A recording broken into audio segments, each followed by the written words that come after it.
Assalamualaikum warahmatullahi wabarakatuh. Perkenalkan, nama saya Listi Triutami. Saya akan menjelaskan tentang sistem akuntansi dan teknologi informasi. Baiklah, saya akan menjelaskan istilah sistem informasi akuntansi. Meliputi pemanfaatan teknologi informasi untuk menyediakan informasi bagi para pemakai.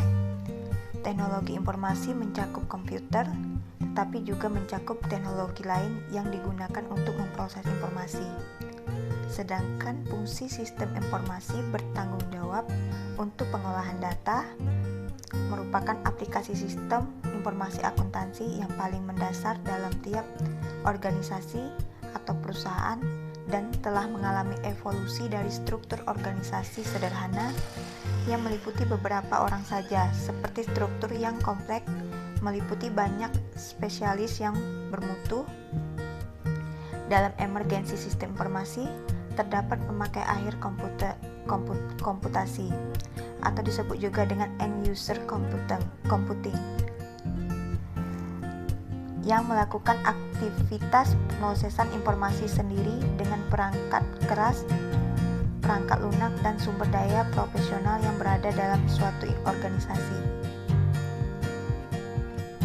EUC merupakan pemanfaatan komputer untuk pemakai, seperti yang terlihat pada penjelasan pertama, yaitu adalah data dan user atau pemakai penyajian data. Nah, di dalam user melakukan tindakan ke dalam PC atau dalam komputer. Di dalam komputer terdapatnya suatu laporan atau sesuatu yang dihasilkan. Hakikat pengembangan sistem. Pengembangan sistem adalah proses memodifikasi atau mengubah sebagian atau seluruh sistem informasi. Proses ini membutuhkan komitmen substansial mengenai waktu dan sumber daya, serta merupakan aktivitas berkesinambungan dalam banyak organisasi atau perusahaan. Pengembangan sistem ini dapat diartikan sebagai menyusun suatu sistem yang baru untuk menggantikan sistem yang lama secara keseluruhan, memperbaiki sistem yang telah ada. Nah, untuk memperbaiki sistem yang telah ada dikarenakan adanya beberapa faktor. Satu, adanya permasalahan atau problem yang timbul dari sistem lama. Bisa berupa ketidakberesan atau kecurangan maupun kesalahan-kesalahan, ketidakefisienan, tidak ditaatinya kebijakan manajemen yang telah ditetapkan. Faktor kedua, pertimbangan orang atau kebutuhan informatis semakin luas. Volume pengolahan data semakin meningkat dan perubahan prinsip akuntansi yang baru. Nah, faktor lainnya juga bisa berupa untuk meraih kesempatan dan juga adanya instruksi yang lain atau direct. Seperti yang terlibat pada pengembangan sistem berikut ini, juga bisa diterangkan dalam sistem yang pertama, sistem yang pernah ada. Sistem yang pernah ada muncullah dengan permasalahan kesempatan instruksi dan melakukan pengembangan sistem. Dalam suatu pengembangan sistem terdapatnya permasalahan seperti kesempatan instruksi. Untuk melanjutkannya perlu pemecahan masalah untuk meraih kesempatan dan memenuhi instruksi. Lanjut dengan sistem yang baru. Dengan penjelasan di atas, proyek pengembangan sistem biasanya terdiri dari 3 fase umum. Pertama, analisis sistem meliputi formulasi dan evolusi solusi-solusi masalah sistem, dengan penekanan pada tujuan keseluruhan sistem yang saling berhubungan dan terkadang muncul konflik atau sama lainnya. Secara umum dapat diikhtisarkan sebagai berikut: untuk memperbaiki kualitas informasi dan juga untuk memperbaiki pengendalian intera, dan juga bisa untuk minimalkan biaya yang berkaitan. Banyak dari pekerjaan analis sistem membackup pengumpulan dan pengorganisasian fakta-fakta. Analis arus informasi juga merupakan bagian penting dalam analisis sistem.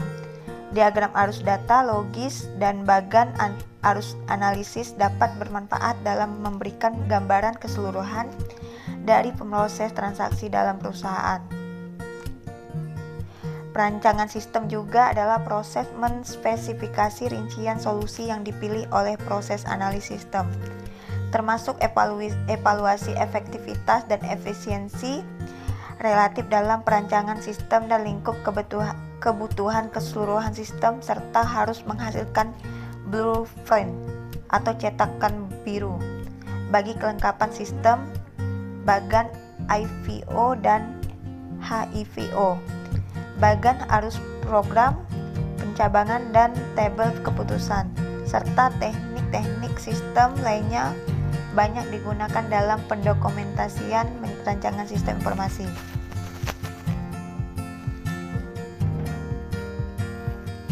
Implementasi sistem merupakan proses penempatan rancangan prosedur-prosedur dan metode-metode baru atau revisi ke dalam operasi yang mencakup pelaksanaan rancangan secara rinci selama tahap implementasi seringkali mencakup pemrograman komputer. Dokumentasi merupakan salah satu bagian penting dalam implementasi sistem, sedangkan pendekatan sistem adalah prosedur-prosedur umum untuk mengadministrasikan proyek sistem dengan tujuan untuk membantu pengembangan sistem yang efektif. Pendekatan sistem dapat dipandangi sebagai proses yang mencakup 6 langkah, yaitu penentuan tujuan perencanaan sistem, pembuatan alternatif analisis sistem, perancangan sistem, implementasi sistem, dan evaluasi sistem. Dalam pendekatan sistem, terdapat alur pengembangan sistem yang dapat dilihat pada bagian yang saya terangkan di bawah ini. Pertama, kebijakan dan perencanaan sistem. Awal dari proyek sistem secara keseluruhan. Terus kita lanjut dengan menganalisis sistem. Analisis sistem terdapat juga desain sistem secara umum. Dan juga kita juga dapat mendesain sistem secara terinci. Terbentuklah hasil dalam seleksi sistem, lanjut dengan implementasi sistem. Dan terakhir adalah perawatan sistem atau manajemen sistem. Catatan yaitu yang melakukan proses sistem maintenance bukan analisis sistem tetapi pihak manajemen.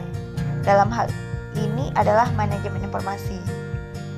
Rekayasa ulang bisnis.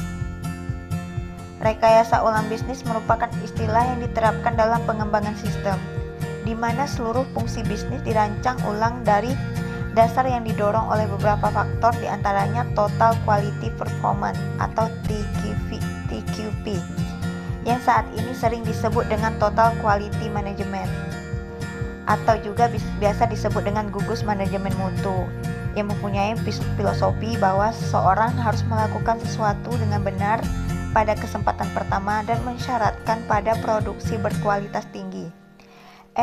Efisiensi operasional dan pengembangan operasi secara bersamaan dalam lingkungan yang sangat kompetitif.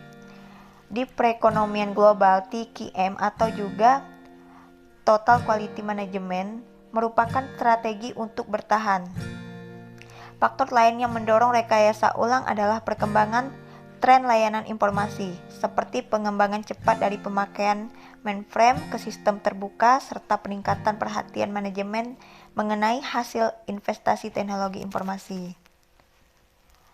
Simpulannya adalah dalam kinerja keuangan perusahaan, teknologi informasi atau TI memberikan kemudahan dalam mengolah dan menyajikan informasi keuangan dengan didukungan untuk sistem informasi sehingga dapat tercapai kompetitif advantage bagi organisasi atau perusahaan dan diharapkan selaras dengan strategi bisnis. Lanjut dengan rekayasa ulang bisnis. Rekayasa ulang bisnis merupakan istilah yang diterapkan sama dengan yang dijelaskan di atas. Semua itu yaitu dalam kaitannya kinerja keuangan perusahaan atau TI, memberikan kemudahan-kemudahan dalam mengolah data dan menyajikan informasi keuangan. Penerapan sistem teknologi informasi akan bermanfaat jika penerapannya sesuai dengan tujuan, visi dan misi organisasi atau perusahaan dengan menetapkan strategi bisnis dan strategi sistem teknologi informasi yang baik dan adaptable. Sekian penjelasan dari saya, terima kasih.